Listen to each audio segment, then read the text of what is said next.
بسم اللہ الرحمن الرحیم۔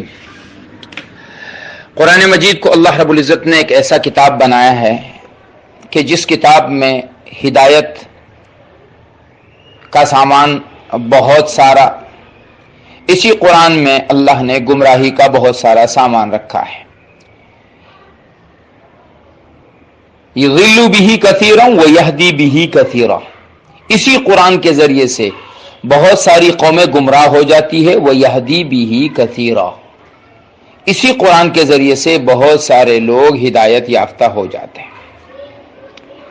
عجب بات ہے، ربا تو نے تو کہا کہ الف لام میم ذالک الکتاب لا ریب فیہ ھدی للمتقین۔ ربا آپ کا تو فرمان ہے کہ میری کتاب ہدایت ہے، اور پھر خود ہی آپ فرماتے ہیں کہ یہدی بہ کثیرا ویضل بہ کثیرا، بہت ساروں کو ہدایت مل جائے، بہت ساروں کو گمراہی مل جائے، کیا بات ہے؟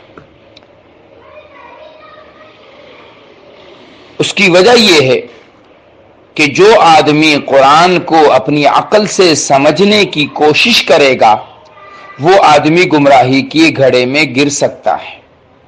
پھر کس سے سمجھے؟ والذی بعث فی الامیین رسولا منہم یتلو علیہم آیاتہ ویزکیہم ویعلمہم الکتاب والحکمہ۔ اس اللہ نے ایک ان پڑھ قوم میں جو صرف مادری زبان جانتی تھی، وہ قوم، ان کے اندر بھیجا ایک نبی کو جو انہیں یہ کتاب سکھائے گی۔ وہ کہ قرآن کی تشریح اپنے عقل سے نہیں کریں گے۔ میں نے الفاظ کو جوڑا اور اس سے میں سمجھا کہ کتیبہ کا معنی یہاں بھی فرض ہے، کتیبہ کا معنی وہاں بھی فرض ہے۔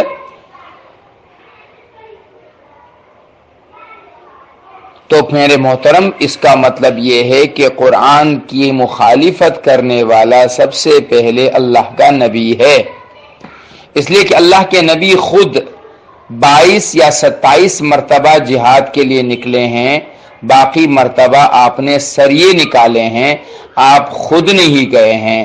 تو جہاد ہو رہا ہے، اللہ کا نبی گھر پہ موجود ہے۔ بدر جیسا غزو ہو رہا ہے، عثمان گھر پہ بیٹھے ہوئے ہیں۔ غزوہ تبوک جیسا موقع ہے، علی گھر پہ بیٹھے ہوئے ہیں۔ مرتدین کے خلاف اسلام کی بقا کی جنگ ہو رہی ہے، ابو بکر رضی اللہ تعالیٰ عنہ اسامہ سے کہہ رہے ہیں کہ عمر کو چھوڑ دو، عمر میرے کام کا آدمی ہے۔ لہذا کتب علیکم الصیام میں فرض ہے تم پر روزہ، اس میں نبی بھی داخل، صحابی بھی داخل، کسی کا بھی استثناء نہیں ہے، سب اس میں عمومی داخل ہے۔ کتب علیکم القتال، اس میں کسی ایک کا استثناء تو ہو گیا کہ نبی نے بعض اوقات جو ہے قتال نہیں کیا، صحابہ نے قتال نہیں کیا، صحابہ نہیں نکلے، تو اس کا مطلب یہ ہے کہ دونوں کے حکم میں فرق آ گیا۔ یہاں تک تو بات واضح ہو گئی کہ ایک حکم نہیں ہے، ورنہ اللہ کے نبی کبھی بھی کسی جہاد سے پیچھے نہ ہٹتے، صحابہ کو پیچھے نہ روکتے، چاہے کچھ بھی ہو جاتا۔ اب جب فرق آ گیا تو پھر یہ فرق آگے سمجھنا ہوگا، سمجھانا ہوگا کہ جہاد اس کا انکاری کافر ہے، کیونکہ قرآن کا حکم ہے۔ جہاد کب ہے اس کا انکاری کافر نہیں ہے، کیونکہ یہ مجتہد فی مسئلہ ہے، اس میں اجتہاد ہے کہ کب کون سا وقت ایسا آئے گا مسلمانوں پر جب ہمیں سب کچھ چھوڑ چھاڑ کر، ابوبکر رضی اللہ عنہ کا قول کیا ہے کہ اگر درندے امہات مومنین کو مدینہ کی گلیوں میں گھسیٹتے ہوئے لے کر جائیں گے تب بھی میں اللہ کے راستے میں نکلنے کو نہیں روکوں گا۔ وہ حالات کب پیدا ہوں گے؟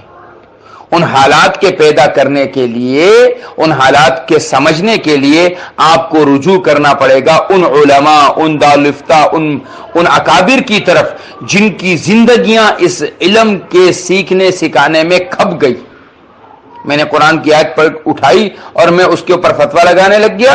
نہیں میرے محترم، وہ لوگ کون ہیں جنہیں قرآن یاد ہے، جنہوں نے قرآن کو سمجھنے سمجھانے کے لیے اپنی 60 سالہ زندگی لگا دی، ان کے سامنے احادیث کی ساری چیزیں موجود ہیں۔ حضرت علی کے سامنے ایک آدمی کا ذکر ہوا، جناب والا جو علی کو کافر کہہ رہا ہے، جو معاویہ کو کافر کہہ رہا ہے، جو تمام صحابہ جو اس وقت موجود تھے سب پر کفر کے فتوے لگا رہے تھے، ان خوارج کے بارے میں کہا گیا حضرت قتل کیجئے، فرمایا نہیں، ہم قتل نہیں کریں گے جب تک کہ یہ مسلمانوں کو قتل نہیں کریں گے۔ سامنے کون ہے؟ فرمایا وہ لوگ ہیں جن کی نمازوں کے سامنے تم اپنی نماز کو حقیر جانو گے، جن کی تلاوت کے سامنے تم اپنی تلاوتوں کو حقیر جانو گے، جن کی عبادتوں کے سامنے تمہاری عبادتیں حقیر ہوں گی، وہ سامنے ہیں، اس طرف علی ہے۔ وہاں خوارج ہیں جن کی عبادتوں کے سامنے سب کو اپنی عبادتیں حقیر نظر آ رہی تھی، جو قرآن کا وہ معنی کر رہے تھے جو قرآن کو مطلوب نہیں تھا، حدیث سے ثابت ہے۔ لہذا جہاد کا انکار نہیں ہے، وہ جہاد جو میں سمجھ رہا ہوں، جو آپ سمجھ رہے ہیں، جو آج دنیا کو ہم زبردستی سمجھانے کی کوشش کر رہے ہیں، اس جہاد سے انکار ہے۔ علماء موجود ہے، دارالفتہ موجود ہے، جائیے اپنا سوال پیش کیجئے۔ حضرت مفتی تقی عثمانی صاحب مدظ العالی، حضرت ڈاکٹر عبدالرزاق سکندر صاحب مدظ العالی، حضرت مولانا سلیم اللہ خان صاحب مدظ العالی، ایسے اکابرین ہمارے درمیان موجود ہے، پاکستان میں، ہندوستان میں بڑے بڑے اکابر ہیں۔ جس دن فتویٰ سب علماء کا آ جاتا ہے کہ مسلمانوں پر جہاد فرض عین ہو گیا ہے، نکلو کرو، انشاءاللہ نکلیں گے۔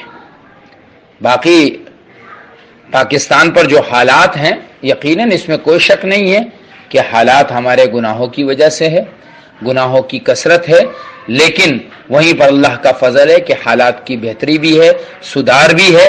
انشاءاللہ آج سے 15-20 سال پہلے جتنے نمازی مسجدوں میں تھے، آج اس کا دگنا نمازی ہے۔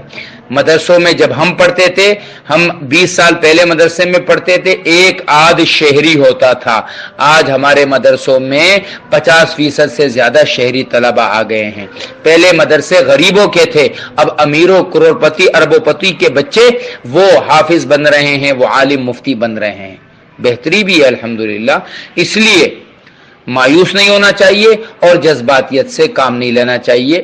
اگر کوئی آدمی آج مسلمان کو قتل کر کے اس کو جہاد کا نام دیتا ہے، گمراہ ہے، باطل ہے، غلط ہے۔